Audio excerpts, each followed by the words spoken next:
Thanks so much everyone for watching. We've got an epic lineup tonight of speakers. We've got an awesome panel here. Amazing group of functional doctors, technology, activists for a leap forward in medicine. This is a great gathering. You know, our goal is to make it easy for practitioners to learn in community. There's a lot of community happening tonight. I want to say welcome to all of the communities that are watching at home. This ecosystem that is being set up by the meetup groups, we believe will be the future ecosystem of this evolved primary care network that we are looking to develop, and it all revolves around you. There's an exponential potential to the future of medicine. This is an allopathic conversion machine that we have just created. And it has exponential potential because it can be seen by 1 billion people at no extra cost. That's the beauty of the internet. Welcome to the Functional Forum. Thanks for joining us in the charge to accelerate the evolution of medicine. Please welcome your host, James Maskell. Hello and welcome to the February Functional Forum. We are here in London for Prescribing Lifestyle Medicine. There's a serious buzz in this room right now.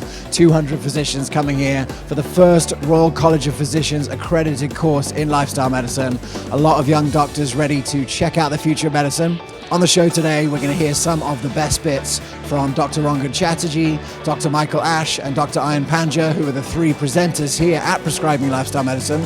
We're also going to hear from doctors who are just getting started in lifestyle medicine and seeing a new future for themselves in practice and seeing a new future for the NHS. It's going to be an incredible hour. I think it's going to be very exciting, and I'm really looking forward to taking you through the whole thing.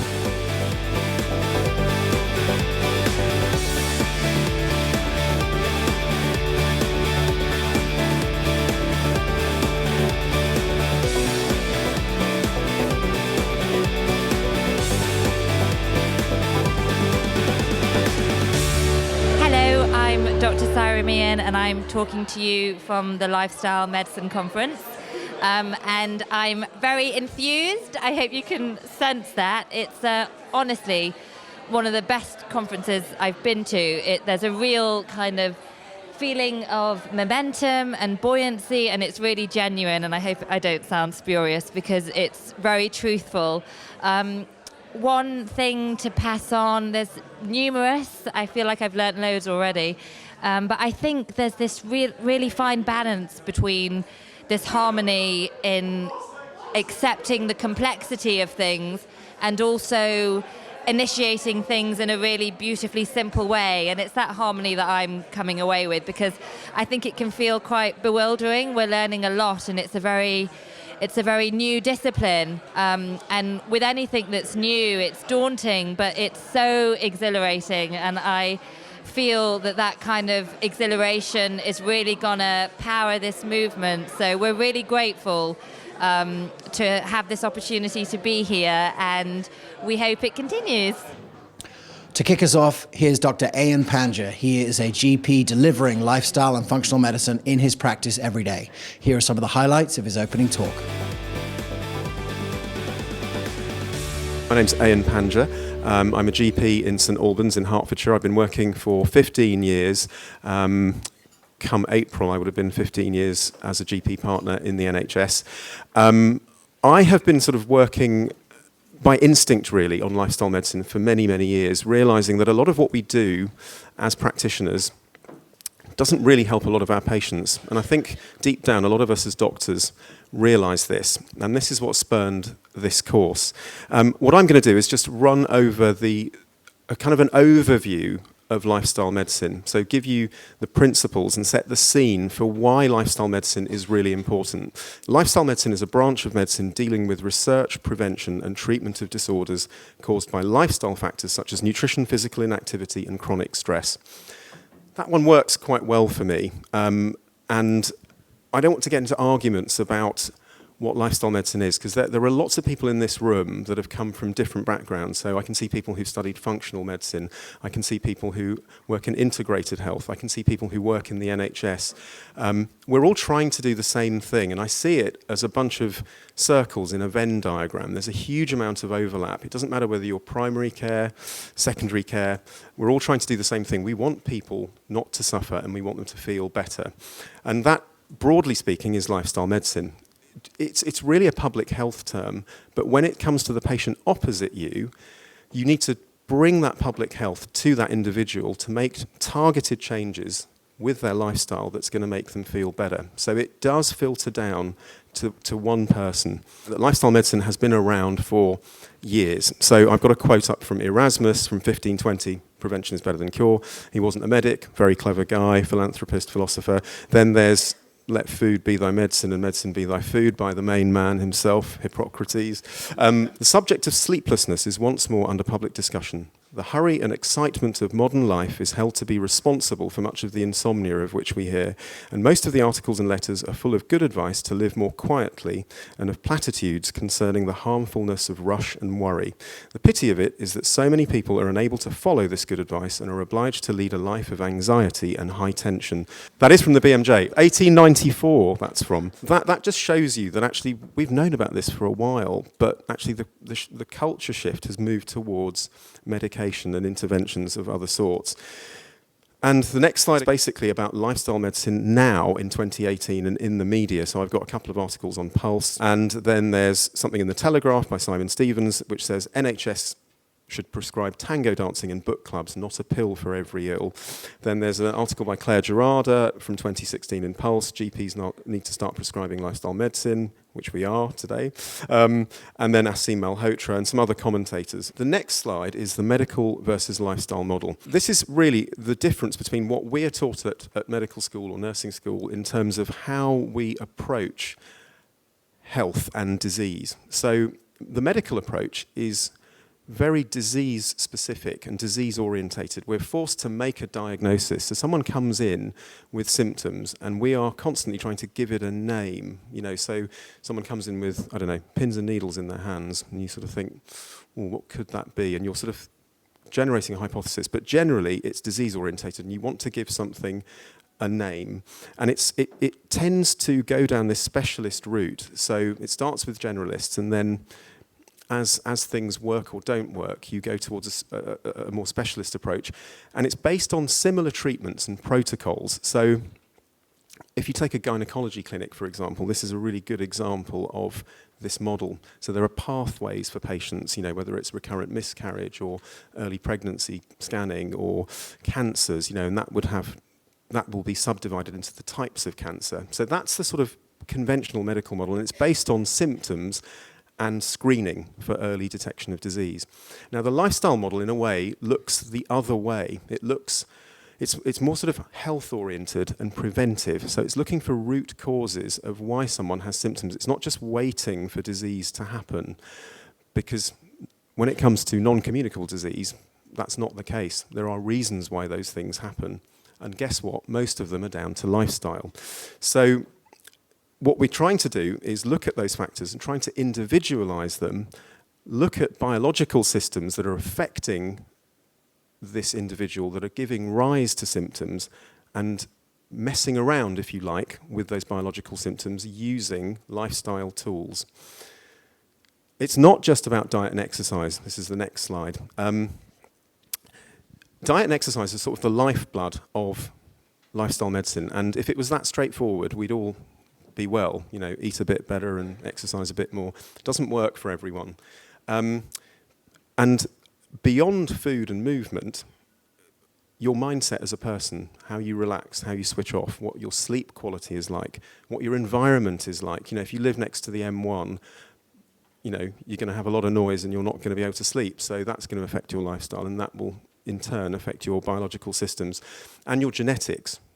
Increasingly important. And the Royal College of GPs, actually, they have been talking about nutrigenomics more and more, and I think in the future we'll see that becomes a more important part of how we treat patients, and you'll see through the case histories that we have later in the day how that can be relevant.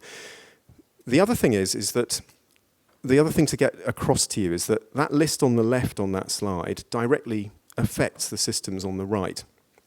So the biological systems that are constantly at interplay in our body are your gut, your immune system, which is a synonym in a way because most of it is in the gut, your endocrine system, your nervous system, your cardiovascular system, and your musculoskeletal system. So if one of these systems goes wrong, you can bet your bottom dollar that gradually, bit by bit, all the others will start to go wrong. they're constantly communicating. So that's just something I want you to just get used to as a concept. I know a lot of you in this room know a lot of this because you've been practicing like this for a while, but there are a lot of people here who this is completely new to them. So just start thinking about systems and all of those inputs that can affect them. So the two huge target areas for lifestyle interventions, firstly, are not people with non-communicable symptoms, and we'll see in a minute how that presents. And these are sort of often nebulous, people who come in with lots of different things, headache, weight gain, tiredness, joint pains, heartburn, tired all the time. And this approach can really help this group of patients. The other thing, and learning point number 2 in terms of a paradigm shift, is that if you leave these people with non-communicable symptoms for long enough and you don't get to the root causes, they will end up with a chronic disease or more than one chronic disease. This is the kind of thing that is novel to medics because we're just not trained like that. We're not taught about that. And when we learn etiology back at med school, it's often a bit inadequate. And I remember that I used to work for a vascular surgeon, and he nipped out of the room and said, right, come up with the etiology of thyroid cancers. And so we were like, yeah, well, why do people get thyroid cancers? And so I'd written this whole list on toxins and whatever. And he just meant classifying them in terms of papillary and follicular. And I just thought, that's not etiology, that's just what they are, Now that's part of the problem. You get a lot of what and no why. Non-communicable disease is on the rise. That's the point I'm trying to make. And if you go to the next slide, you'll see that there's a list there of things that we see a lot of in primary care. Depression, celiac disease, IBS, food intolerances, we'll cover those later on, connective tissue disorders, endocrine disorders, Hashimoto's, thyroid problems. And I've segmented them there. I didn't need to really, because once you're in this model, you realise that these diseases have a lot in common. And at this point, you might be sitting there thinking, what the heck has schizophrenia got in common with IBS? Just sort of let it wash over you for now and let your grey matter start thinking about why that might be the case. What could Alzheimer's have in common with gastroparesis, for example? Does it have anything in common? Just start thinking about that. Think about etiology. Go back to this thinking about the root cause, the why of the why. That's what we're trying to get to. And think about processes and about systems. So you don't overthink it. Just get used to that way of thinking. Okay, the next slide is the elephant. Everyone's seen this slide. It's just the way medicine is at the moment. So you've got this elephant. You've got a colorectal person, you've got a dermatologist by the looks of it, there's an orthopedic person at the bottom, a podiatrist, an ENT, and a neurosurgeon by the looks of it on this elephant. But the point is everyone's just looking at their bit and no one's looking at the whole. And in lifestyle medicine, it's about what I call super generalism. You're not looking deeper and deeper and deeper because you'll miss the big picture. What you're doing is you're looking broader. You're looking for multiple things that you can tighten up the screws on that makes the whole system work better, because we're talking about systems. It's a bit like Occam's razor. You go for the most obvious things, and you think, wait a second, just by doing this one thing, these 4 things may improve. And that patient's symptoms, often 10 or 15 symptoms, will suddenly diminish and sometimes disappear altogether. So this is not the way medicine was designed to be practiced in terms of keeping people well and getting them better. This is quite an outdated model, but unfortunately how the world of conventional medicine still works.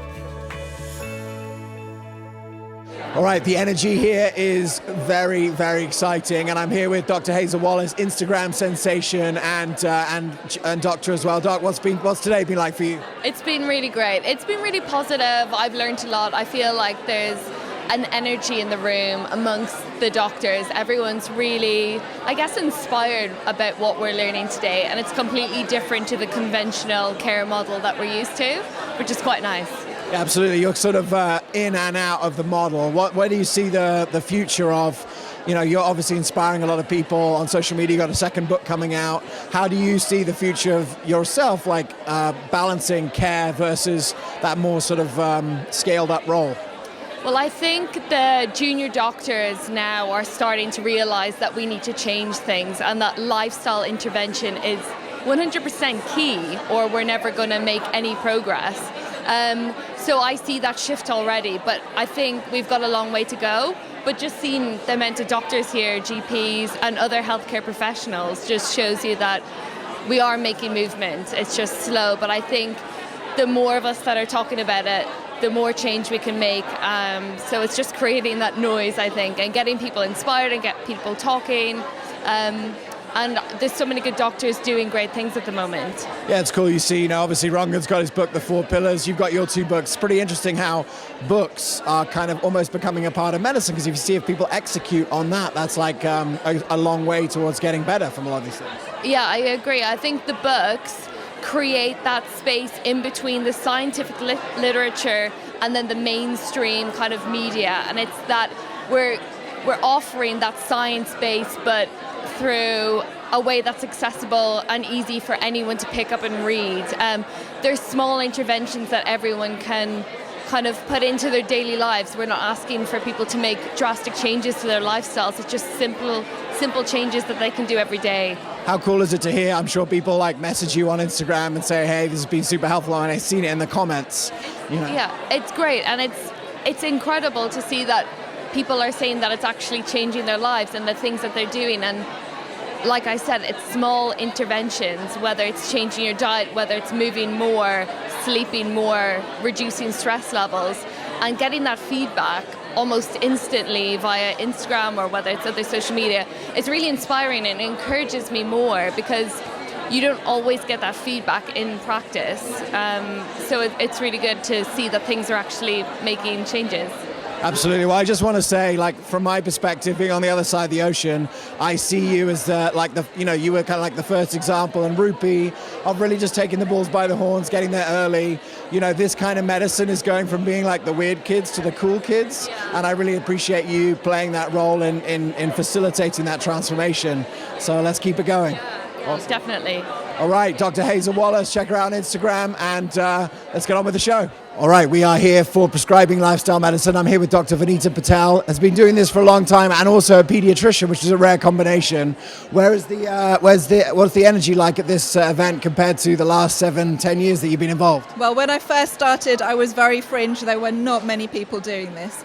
And now to see this room full of doctors who are really interested in doing lifestyle medicine, some of them are signing up to functional medicine. It's really an exciting field to be in now. In America, pediatrics is such a conservative specialty that it's hard to get people along. Is it the same here or not? It's the same here. If you go into the hospital and talk to pediatricians, they are not interested in looking at anything alternative. They still class it as alternative, but when you start to talk about nutrition, they do get interested. So I've been able to do it in the community, which is where I work, and we run a childhood obesity project. So there I have the chance where I can actually talk to the patients in more detail and go into what's the root cause of what's going on with them. When you talk to other pediatricians, what happens when you say, look, this is a completely different types of diseases than we were trained to deal with? What happens in that conversation? They do start to listen, and when I've done it formally as presentations, they do take some of those things on board, and seeing just what I do day to day, which is mostly developmental work with children who have autism, ADHD, those kind of children, I can at least offer them something, whereas the other pediatricians are just making the diagnosis and then they have very little to offer. Hi, my name's Nina Branca. I'm a GP in Wimbledon, and learnt a lot today, but one of the main things I think is sleep. So asking patients, how are you sleeping? So I know we talk about diet and exercise all the time, but asking how is your sleep? How is the quality of sleep? And what can we do about that is something I took away from this morning. All right, so if you've been watching this course and you live anywhere else in the world apart from England, then there's a good chance that you have a good choice to be able to do this in private medicine. All around the world now, you're seeing doctors starting to build integrative and functional medicine practices. We've had doctors on this show from Egypt, from Estonia, from Brazil, from Mexico. Like, this is happening. We've been to Australia. This is happening everywhere. Now, if you're going to build a private practice doing functional integrative medicine, you have to realize that the practice of this kind of medicine requires a totally different operating system in the clinic itself. You need to activate the patient to be part of the care. And so that's why we created the Practice Accelerator. And if you go to goevomed.com/brochure, you can find out more about it. We have created the most innovative physician community on the planet, where physicians who are interested in the new era of medicine are coming together, learning how to do things like group visits, technology, all kinds of different things that are needed to actually activate a new era in medicine. So if you want to be part of the Practice Accelerator, go to goevomed.com/brochure, download the brochure, get in touch with us. Everywhere in the world this is happening right now, and we are creating a community of physicians who can transform the medicine in whatever country you come from. Come join us. It's going to be a lot of fun. All right, so next up, we have Doctor in the House, Dr. Rangan Chatterjee, and he was well known in the first series of Doctor in the House for reversing type 2 diabetes, not once, but twice. It's not just as simple as diet, and in this next 15 minutes, he's going to share with us what a root cause approach to type 2 diabetes looks like. Enjoy. I want you to start getting used to the idea that when you think about food, I want you to start thinking about three things. There's three-way interaction between the food choices that you make, your gut bugs, and your immune system.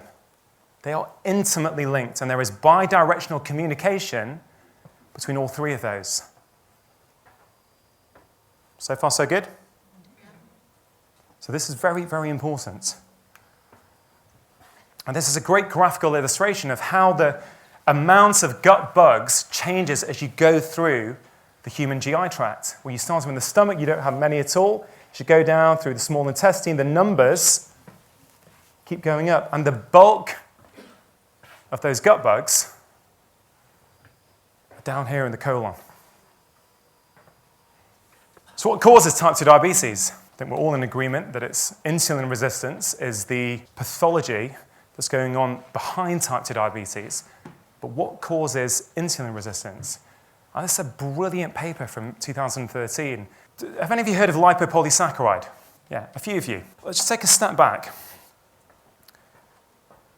Most of our modern non-communicable diseases that we're seeing are caused in some way by chronic inflammation.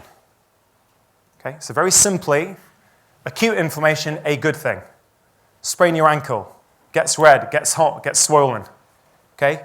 It helps us heal. A few days later, a few weeks later, it is switched off. That is good. The flip side to that is chronic unresolved inflammation, where there are continuous triggers that put your immune system, and most of your immune system, as Michael shared with you, sits in and around your gut. And it just constantly triggers it, and they're like alarm signs for your body. So I'm talking about chronic unresolved inflammation.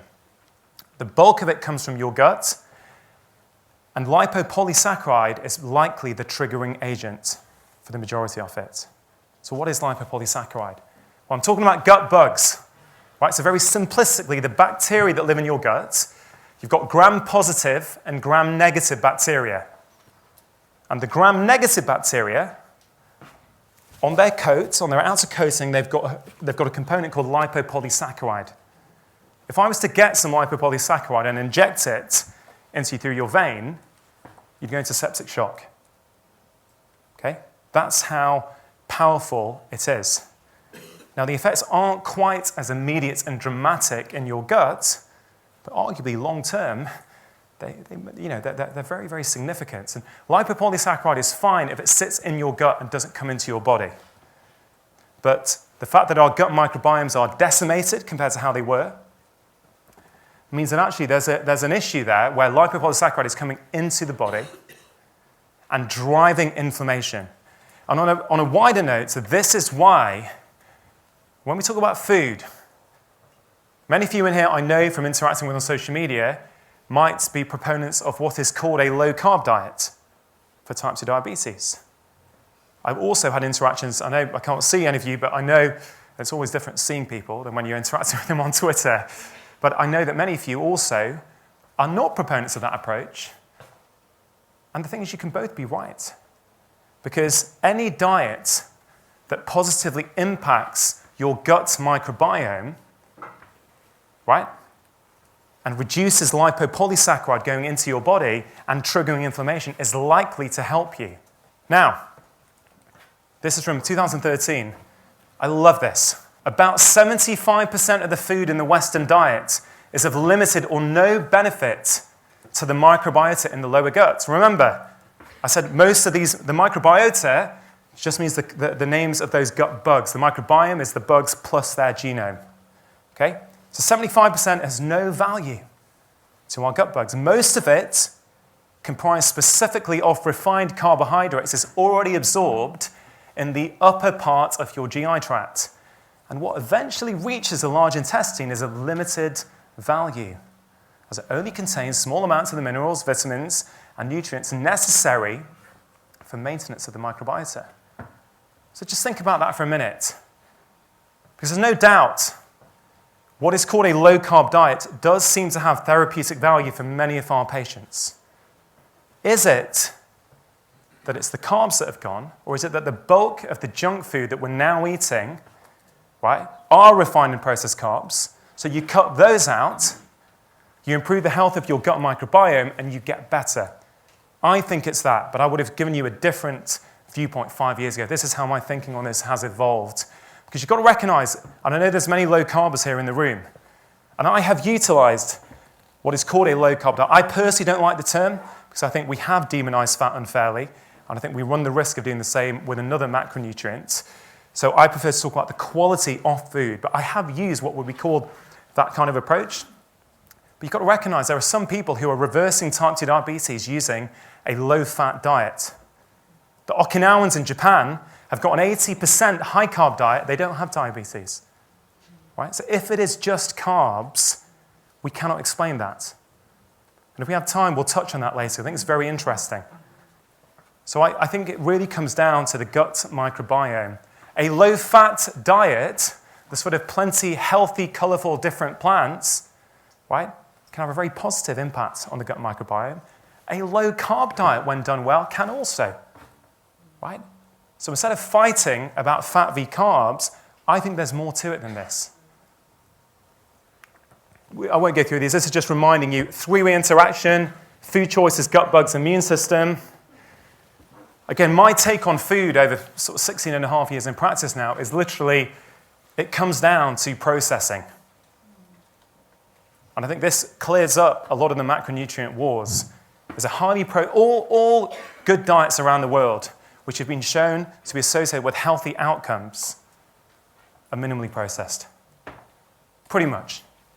Minimally processed whole foods, healthy microbiome, your immune system. You'll find out more about this in Mike's lecture.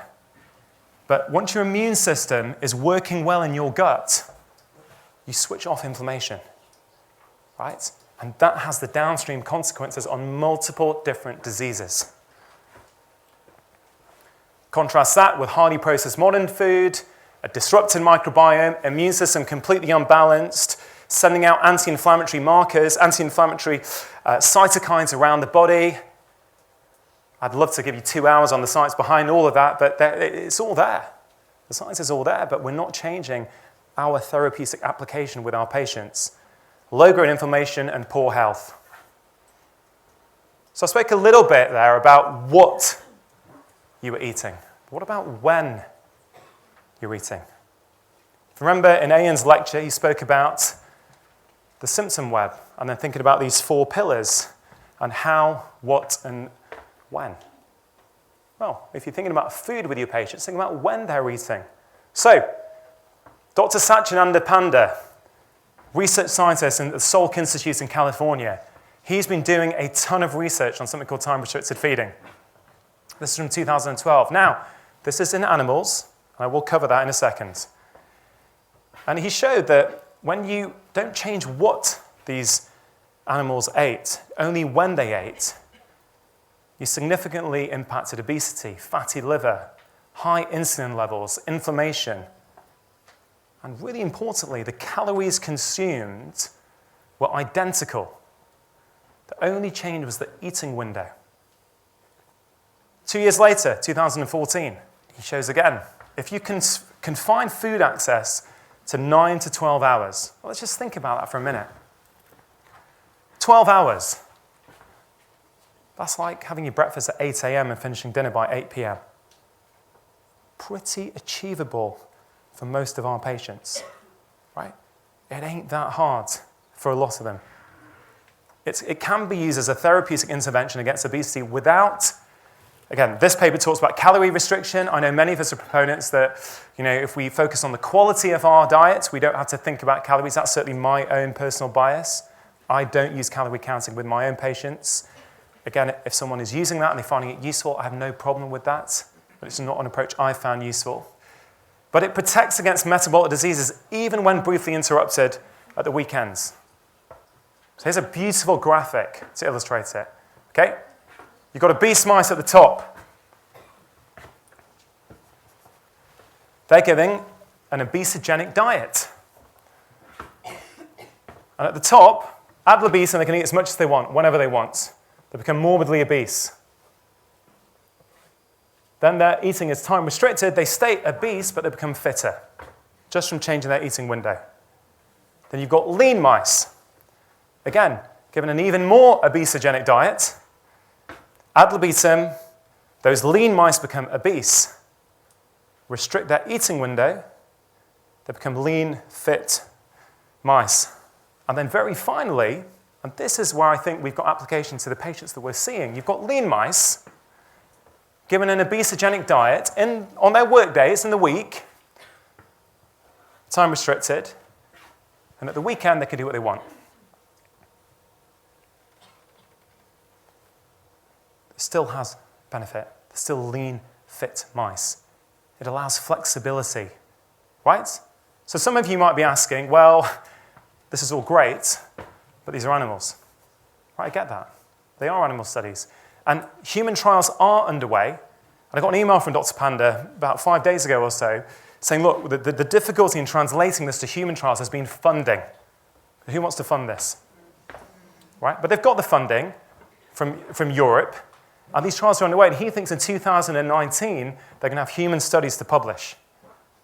Right? But so far it's looking good.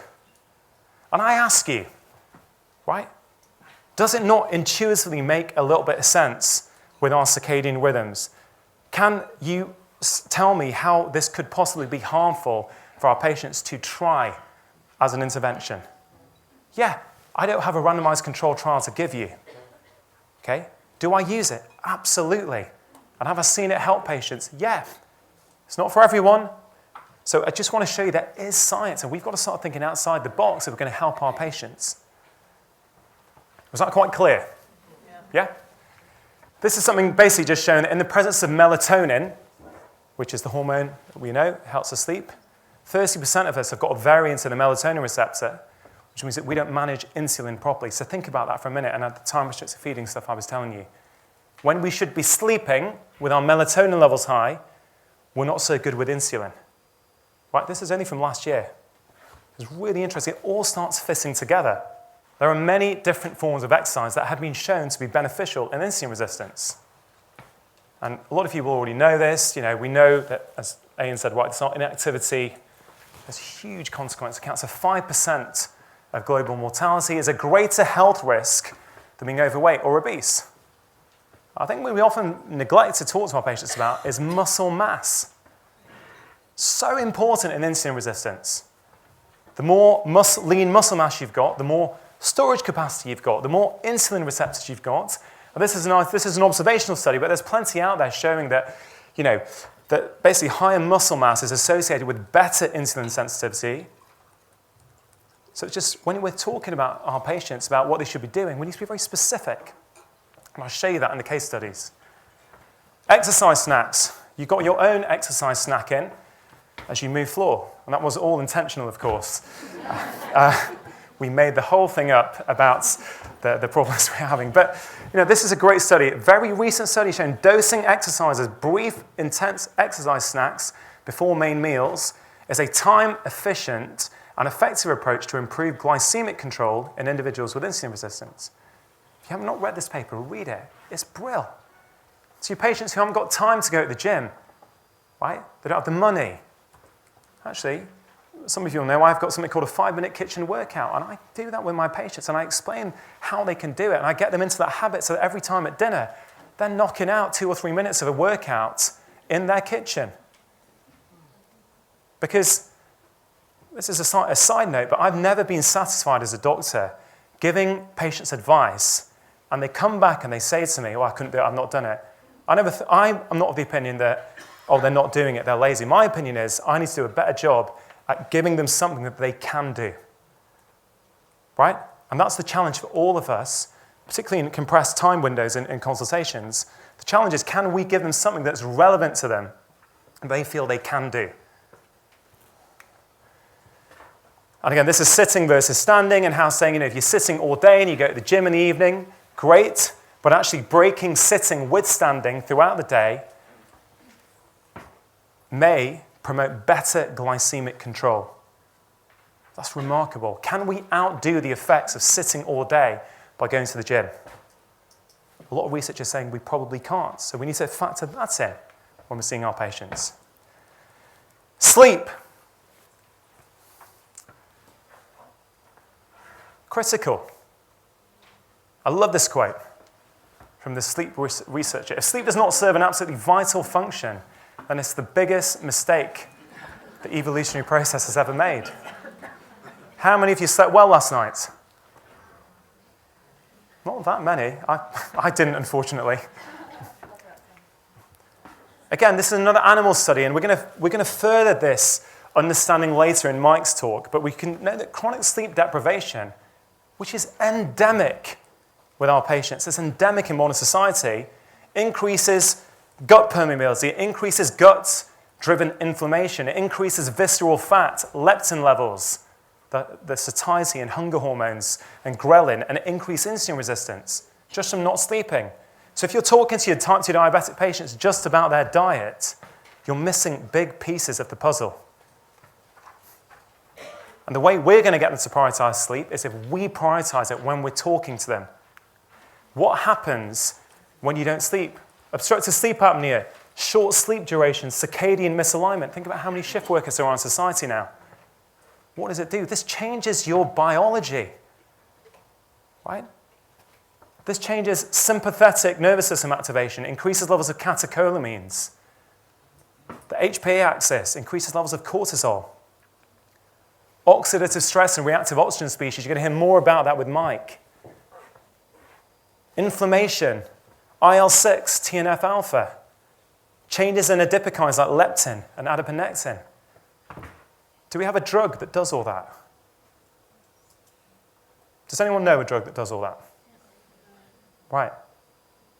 So the point is, this has real science behind it, but we've got to start applying it and prioritizing it with our patients.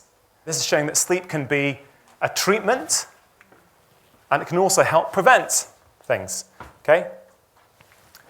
And there's also stress. Okay, we cover stress a bit later. The important point is stress absolutely plays a role with insulin resistance. And there's good science behind this. And the point of it is, like inflammation, we are well adapted for short periods of stress. The problem is when that becomes chronic.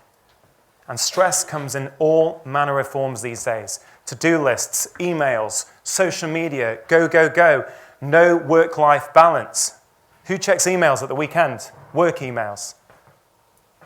A few of you are admitting to it. I do. That can be a stress. We've lost that downtime. So I just want you to be thinking about these things when you're seeing your patients. Are you familiar with Professor Roy Taylor's work from Newcastle? So he is showing that type 2 diabetes is reversible, and he's doing it with a very low-calorie diet, 600 calories liquid diet. He's showing some really good results. So what does that mean, right? Well, in this paper, he talks about it can now be understood to be a potentially reversible condition by substantial weight loss. But the point I'm trying to make, and these are just general overviews of diabetes, I'm not sure that's relevant at the moment, but the point I'm trying to make is there are multiple ways to use lifestyle to help your patients with type 2 diabetes, right? And you've got to find the right way for them. Because you know what? 5 years ago, although I didn't want to admit it, Roy Taylor's approach does work, right? I don't use it with my patients. I don't have access to someone who can implement that with them. I think you can get it a different way, but it looks as though all these different methods, if they're working for you, impact the same inflammatory pathways. And ultimately, Professor Taylor, said it comes down to 1 gram of fat loss in the pancreas. But unfortunately, we don't have a workout yet that can just target fat loss in the pancreas. So it's about trying to find the different methods that work. All right, I'm here with Dr. Carolyn Rubens. She is the incoming president of the British Medical Acupuncture Society. Doc, why did you come here today? I was so excited when I saw that this gathering was going to be taking place, and I just wanted to learn more about the specific approaches that I could use, because I'm using a lot of lifestyle medicine loosely, and I'm integrating acupuncture in my work, but I wanted to put it together and see how other doctors were doing it and meet like-minded people. Absolutely. So where do you think acupuncture best fits inside the overall lifestyle functional medicine framework? Well, I think it fits really neatly and perfectly. I think it works on so many different levels. Particularly, my background was in anthropology before medicine, and I think I studied in Thailand and China and learned about integrated health systems, and I like the individualized approach that comes with the acupuncture. So I'm quite happy if you've got multiple symptoms if you come to my acupuncture clinic, whereas if it's a GP, it's one pill, one problem, one pill for every ill, one symptom. We get a bit confused if there's multiple symptoms, but acupuncture fits neatly. It addresses the emotional concerns of the patient, rebalances the autonomic nervous system, and generally supports the whole person approach. Yeah, one of the things that I've noticed is that practitioners or doctors, they just need to go to from zero to one, right? It seems like Dr. Chatterjee's show and everything is getting a lot more doctors from 0 to 1. I think we could probably expect them to get interested in things like acupuncture as well. Do you see that this is going to be a sort of a swelling of the ranks in your organization? It's interesting because we used to have a lot of GPs training in acupuncture.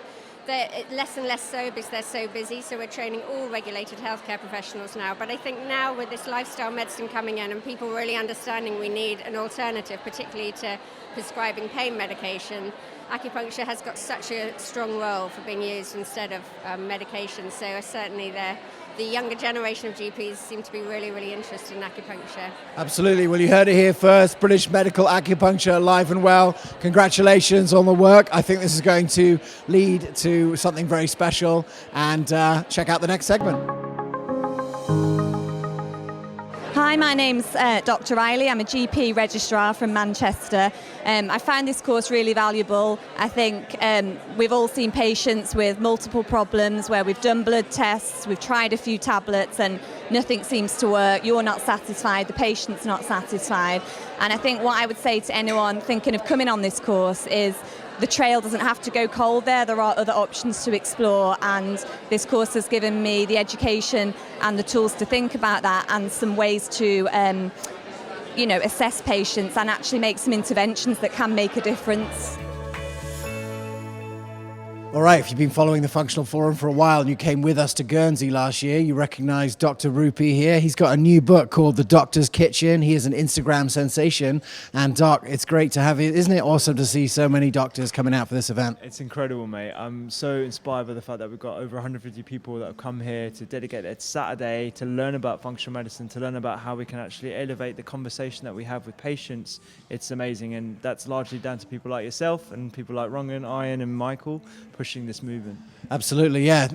Obviously there's lots of different names. You've been more involved with culinary medicine in the UK. That's got its own momentum. What's going on over there? So with culinary medicine, we're going to be teaching doctors how to cook, as well as the foundations of clinical nutrition, and how that really lends itself towards a lifestyle medicine conversation that we have in clinic. Yeah. So if you can convince people to eat delicious food that is going to be health promoting, we can have a conversation about how mindfulness has these effects, exercise, sleep, and all the other things that build our community and actually have health outcomes. Absolutely. And your book and Rangan's book were scheduled to come out on exactly the same day, but they moved him a bit forward. How's it been, like being sort of like in the book world now with the new book? It's, you know what, it's a pleasure and a privilege to be alongside Rangan in this conversation, and the fact that we are such good friends and we can enjoy this moment together is great. I mean, it's quite hard to enjoy it when you have this crazy schedule that we have to like promote the books and stuff, but I think it's wonderful, and I think the combination of these kind of books coming out right now is more powerful than just one alone. Yeah, absolutely. It seems as though, like, you know, everyone, whatever newspaper you're reading, right? Because there's a lot of different papers in England. Everyone's going to get like a little bit of lifestyle culinary medicine. It's great to see. Well, look, check out Rupi's talk from Journey to 100. It was one of our best shared talks from last year. It was really powerful. Look into, you know, what's driven his career. Check out the Doctor's Kitchen on Instagram. It's a great place to find it. A lot of Instagram sensations in this room too, taking your lead. Yeah. I mean, like, I'm welcoming, mate. There's so many other doctors, young doctors, older generation doctors as well, that are embracing social media as a powerful tool to get this message out. And I think that's wonderful. We need to encourage it. Awesome. So check him out on social media. We'll be here all day. Dr. Rupi is rocking the culinary medicine scene over here. Let's get on with the next segment. So this conference has been only for GPs and doctors who are practicing inside the NHS. But last night we had a public event where literally 400 people, made up of people who just love Dr. Chatterjee's show, people who love the book, came for an event to listen on how to get the best outcomes from the medical system. Now, at that event were hundreds and hundreds of nutritional therapists too, because nutritional therapy, functional nutrition has really taken off and has been part of the British culture for now almost 20 years. And so one of the things that we get asked a lot is how can other practitioners get involved? And if you're a doctor and you don't want to take these training courses, but you do want to have access to functional nutrition, what can you do?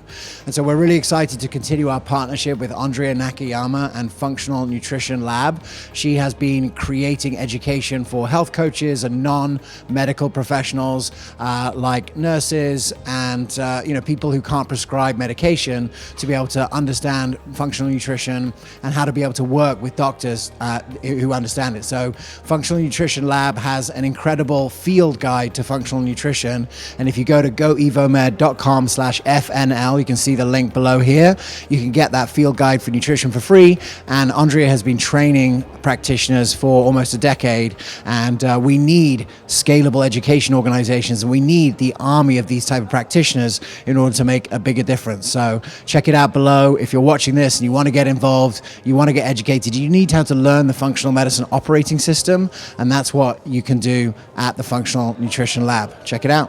So next up, we have one of the leading educators in functional medicine in the UK, Dr. Mike Ash, and he's going to be talking about the underlying causative factors that contribute to the majority of non-communicable disease. Take it away.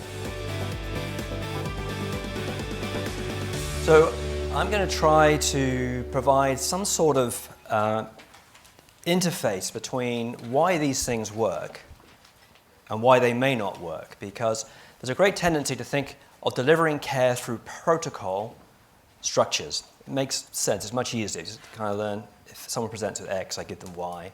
And that process is very much more attractive to many people, whereas what we're looking at is a systems approach, which often means there's no single point of intervention. There's often many points of intervention.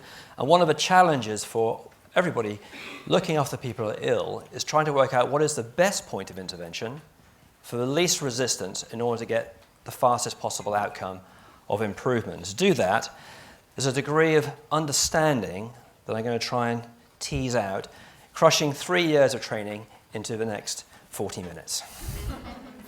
There are a lot of learning objectives. I'm not going to read through them except for the first one. You're getting a sense by now that inappropriate or unresolved inflammation sits at the nexus of disturbed metabolic functionality. If the rhythm of inflammation and recovery is disrupted and someone changes their relationship, it has a metabolic effect, which, depending on their own predispositions, history, environment, genetics, can manifest as a disease.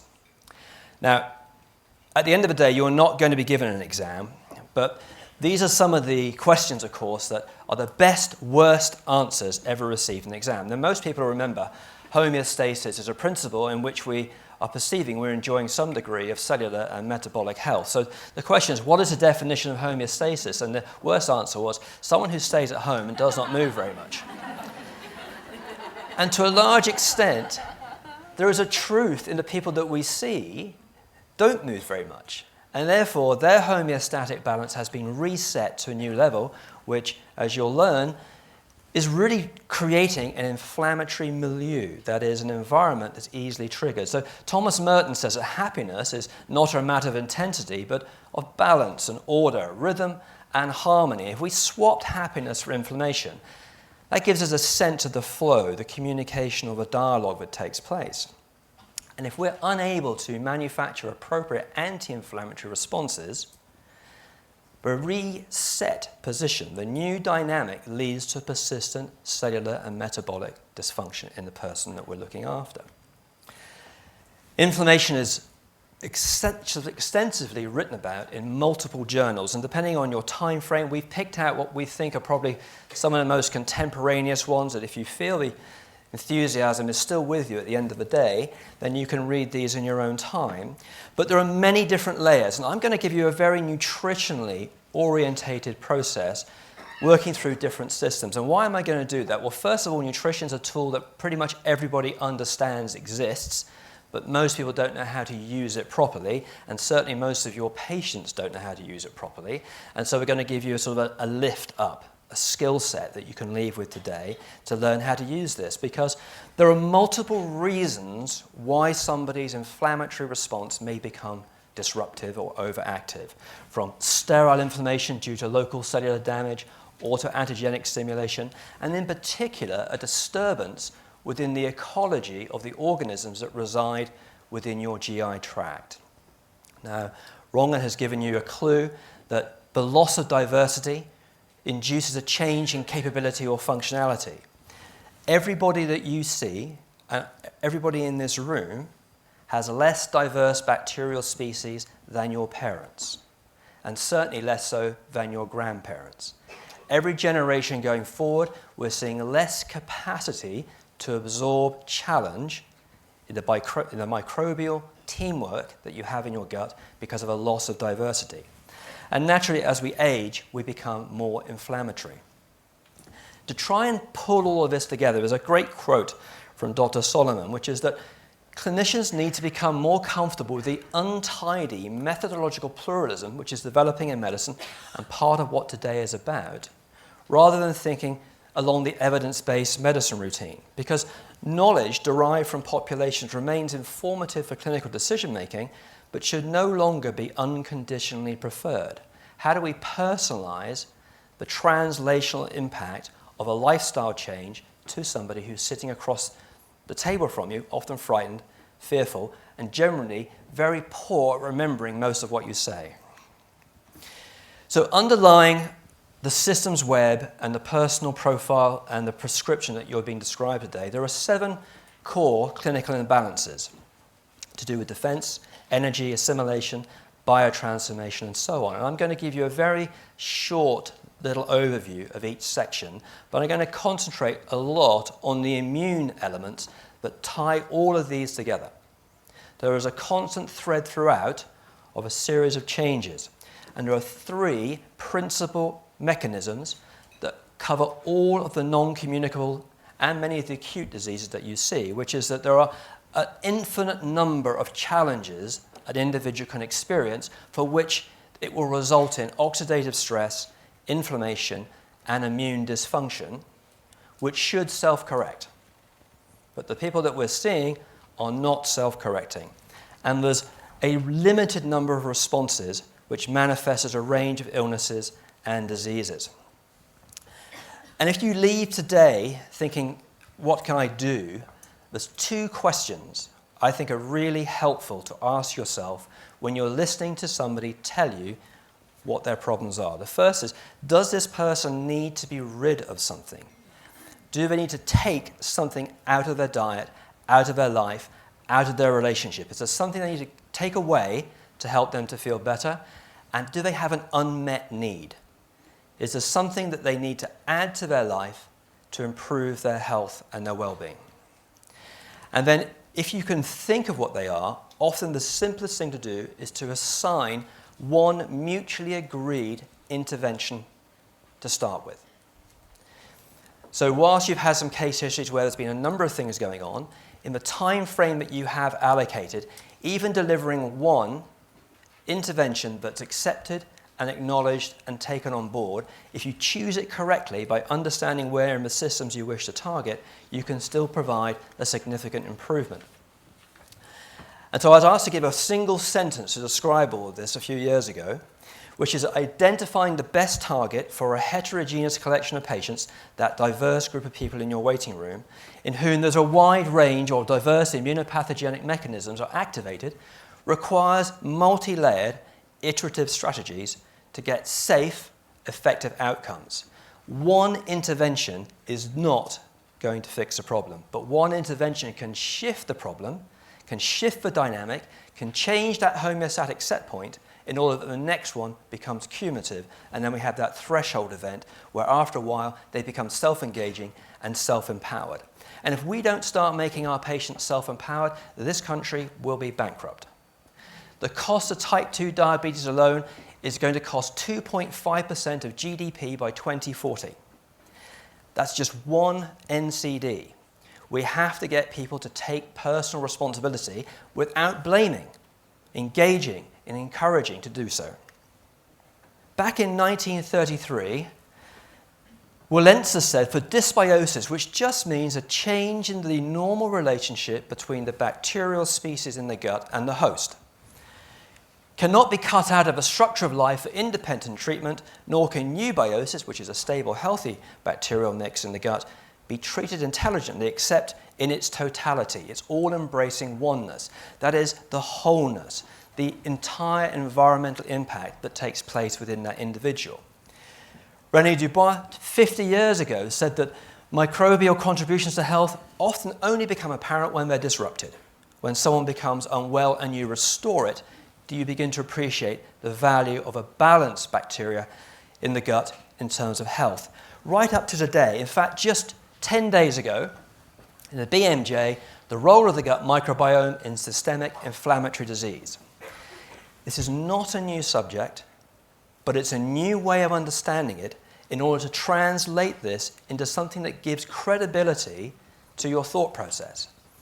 To communicate something effectively, there must be some confidence and belief in the information that's being transferred.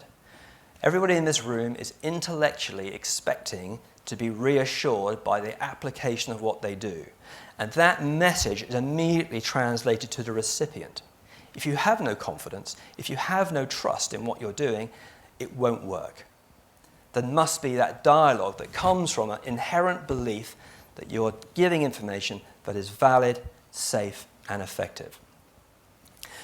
Now, there are 10, well, there are more than 10, but I've chosen 10 for you, core principles for improving immune competence. And by competence, I mean tolerance. And tolerance is a difficult concept in immunology to grasp completely from scratch, but essentially, it's the way in which a restoration from a perturbation returns you to the previous state of healthy, stable immune response. And we produce a set of cells in our body that facilitate that to happen, and we can manipulate those cells through the appropriate selection of foods and food concentrates. A 101 memory for you from those days of what is the immune system. Just very simply, the innate is pre-recorded, it's germline encoded, it's going to be with you when you're born. So we say, well, this is your pre-PLM event. You have a set of responses, they're hard-lined, and they're going to react to certain events. And we're only going to concentrate on the epithelial barriers and digestive function. And on the adaptive side, we have two different divisions, cell and humoral, and this is a learning environment. This can be educated. We can provide it with training in order that it can become more competent. And we do that through a specialized system of cells known as antigen-presenting cells. And that's how we can enter the immune system by providing material to those APCs to change different subsets of cells. And in particular, we're looking at regulatory T cells. Now, these may be a new subset of cells to you, but they've been known about for 18 to 20 years. They're very, very powerful, and they're made predominantly in the periphery, which means in the gut. We make some centrally from the thymus, but most of them are made by their environmental exposure. So you take a naive T cell, you give it an education, and if you give it the right education, it will become a regulatory T cell. If you give it the wrong education, it becomes an effector T cell and sprays defense molecules around. So in very simple terms, the more naturally occurring regulatory T cells we can induce in the patient, the greater ability they have to resist inflammatory disturbances. All right, we are here with Dr. Zoe Williams at Prescribing Lifestyle Medicine. Doc, best dressed today, I have to say. Really? Yeah, best dressed, best in show. Let me ask you, what's some of the interesting things that you've learned today? I think I've learned a lot, particularly about the gut, some things that I didn't know, some things that completely went over my head, if I'm honest. But I think probably thinking more about this chronic state of developing autoimmune disease, and how looking at a person's timeline, even going back to before they were born, taking that all into consideration and putting that into context when, for example, the 18-year-old girl who presented with feeling generally tired, all those things that sometimes we see in young women and we don't have a reason why. So it got me thinking about the autoimmunity element of what we've learned from Ayan. Amazing. And, now that you've experienced this, how do you see this, the implications of this course in your practice or in society in general, the NHS in general? I think I've been thinking a lot this morning about demographics of patients, and I think I've learned so much and it's really useful, but I think a lot of the cases and where I see this being useful is more likely to be useful for those of a more affluent demographic. So I've been racking my brains thinking, how do people who have lots of psychological and social issues going on that can't be fixed with this approach, how can they benefit from this? And I'm sure that they can. So I work with the RCGP as a clinical champion for physical activity and lifestyle, and I'm sort of getting more and more involved in this tidal wave of social prescribing that is about to happen in the NHS. Hopefully every GP in the land will be able to either deliver a good social prescription or refer to a link worker or a navigator who can help patients who have difficult lives navigate the system. And I think that what I'm learning today, I think that they really interlink, and I'm thinking every doctor should be able to manage a patient's lifestyle better. It's something that all doctors should be able to do better, and I wish every doctor would do this course. But also I'm thinking, do we need to be doctors to be doing this stuff? Can we train non-healthcare professionals to, one, help patients who have difficult social circumstances navigate what's available to them in their communities, but also learn this stuff and be helping them with their sleep, with their physical activity, with their diet, with their stress levels, by teaching them a simplified version of this.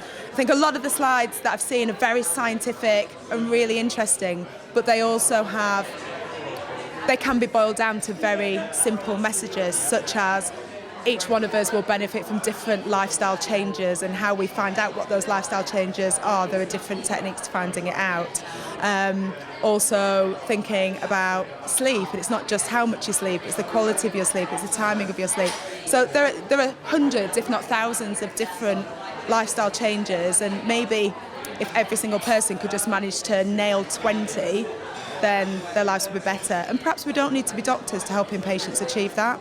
Absolutely, I couldn't agree more. So glad that you're here, and literally you will see when you watch this, this is what we're all about. It's about the minimum possible input for the maximum possible output. There's not an unlimited number of doctors, but there are many, many other people that are ready to help in the delivery of the lifestyle. And you heard it here, April 28th, there's another course coming on. So if you're watching this and you didn't come down this time, you've got to be there next time. Thanks, Dr. Williams. All right, so it's not just GPs that are here. I've got Dr. Ailsa Lumsden, and she is an oncologist, currently living in Australia, but back here for this course. Doc, what are your thoughts so far? So far, so good. It's really interesting. I think it is still relevant to oncology. A lot of our patients, they don't just come with the cancer that they've got. They've all got the other things, the non-communicable diseases that we're talking about today. And they're seeing me on a weekly or 3-weekly basis for treatments, and it's really useful to be able to unpick some of the other things that are going on. Yeah, absolutely. And what do you think about the future of this, this being brought out in the UK, and would you come back and do it? 100%. I'm so excited. I've been interested in this for about 3 or 4 years now, and it's obviously faster growing in the GP world than it is in the specialist world. But I think it's useful to all of us as doctors. There's so much to learn. There's so much I want to do, and I'm really excited that it is becoming more mainstream and we can all talk about it more openly and bring it into all our fields of medicine, because there's no reason for it to be, against conventional medicine. These lifestyle changes, everyone needs them. And I'm sure most of the people, a lot of the doctors here will have personal experience as to why they ended up here and interested in this. For me, it was my own chronic ill health that made me interested in lifestyle medicine, because I was able to get myself off tablets, reverse some of my problems with lifestyle choices. And beautiful. So we got such a range. I've met psychiatrists, rheumatologists, oncologists, not just the GPs. It's a new era in medicine. Thanks so much for participating. We hope to see you back and saving the NHS sometime soon. We are here with Dr. Kadi Helme. She is a doctor from Estonia. Doc, tell us a little bit about your practice, how it is right now. And I'm practicing in a new nutrition clinic where we work GPs together with nutritionists and nutritional doctors. So it's all a team working for the benefit of a patient. Is it the first practice of that variety in Estonia? Yes, it's the first one. I guess me and there's another doctor who are the first ones trying to put it together, because it's still new. It's very new in Estonia. Absolutely. So what are the kinds of chronic diseases that are in Estonia that you see a lot? A lot of gastrointestinal things. Definitely, that's one of the main things that I focus on. The other doctor that I'm working with, she's more focusing on cardiometabolic syndrome and diabetes, definitely. It's the same like in everywhere else. Yeah, absolutely. So, I mentioned, we were talking a little bit before, Estonia's a little bit ahead of the game on technological innovation. Are you using any interesting tech in your practice for access or affordability or connection?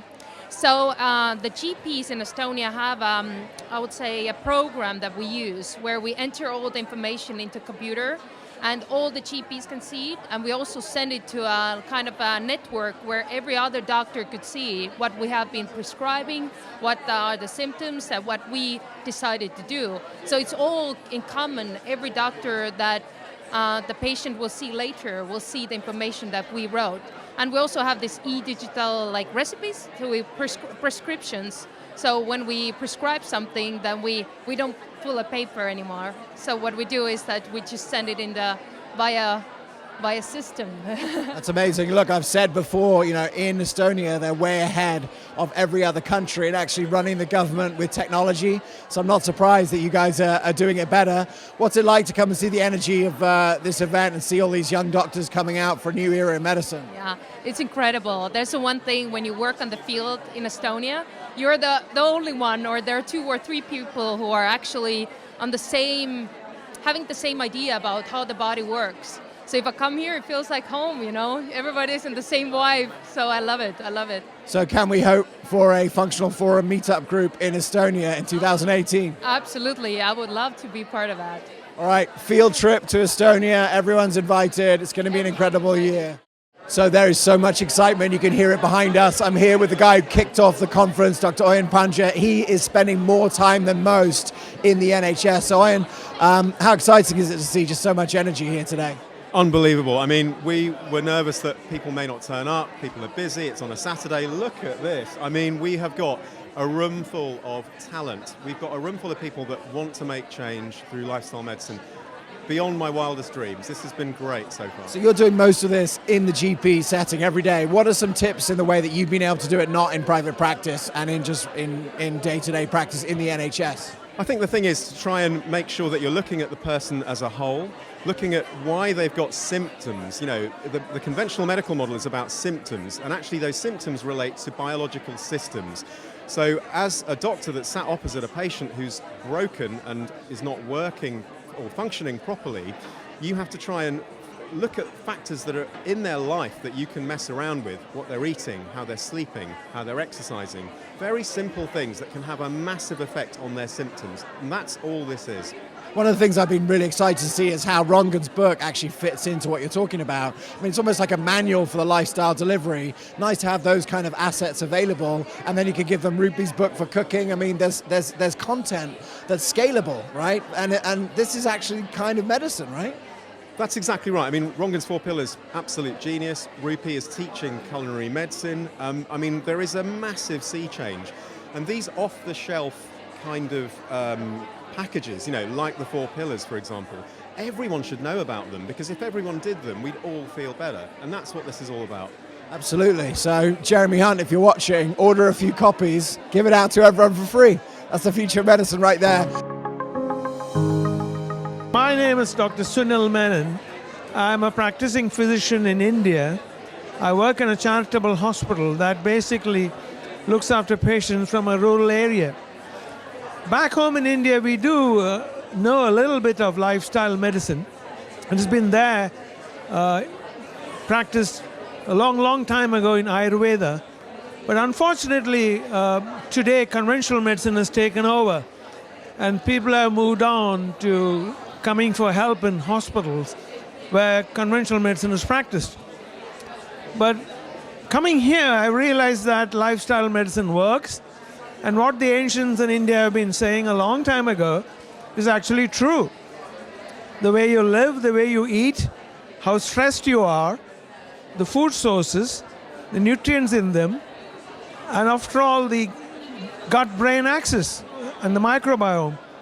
All this was partly recognized in the ancient Indian method of treating human beings with Ayurveda and herbal medicine, but not practiced frequently in conventional hospitals. And when I came here, I came to get the scientific evidence of what the science has to say, and I was surprised to find out that the science has caught up. And today we are getting the relevant information where we can examine the patient, do the lab tests, and come to a conclusion. But the surprising things I learned was simple interventions do work.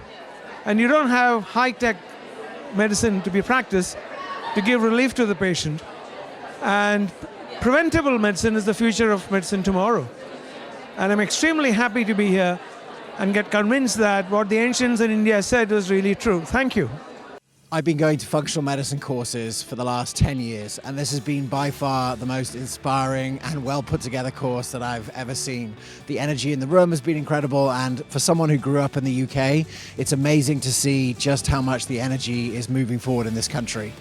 So next month's functional forum is called A New Vision for American Medicine.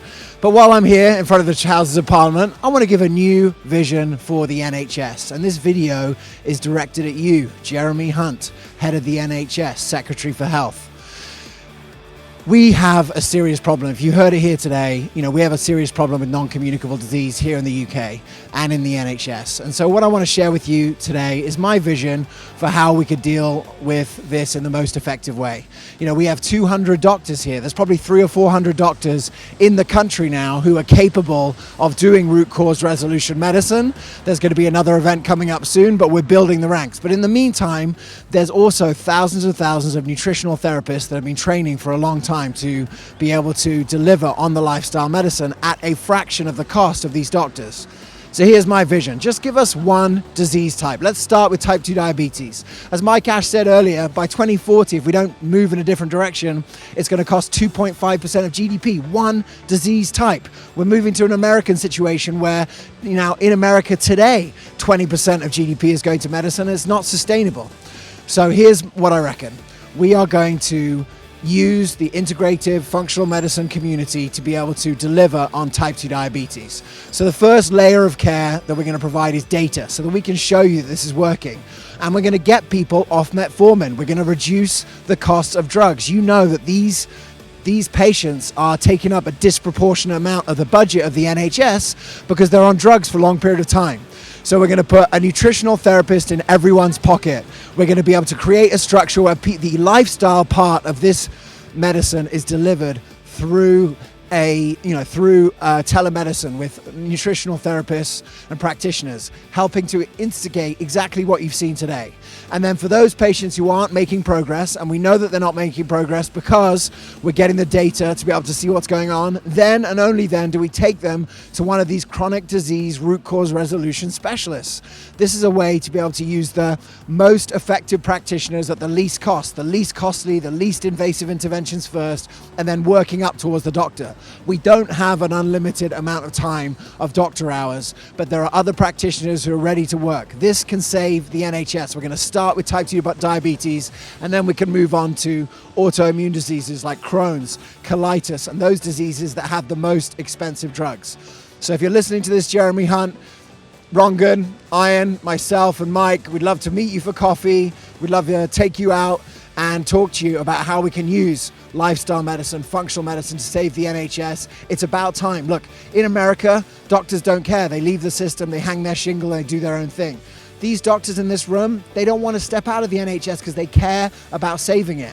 You've got people who really care. This is a group of people that you need to engage to save the future of the NHS, and we're ready to help you if you would just reach out. So you can find me at functionalforum.com. Look forward to hearing from you, Jezza. We'll see you next time.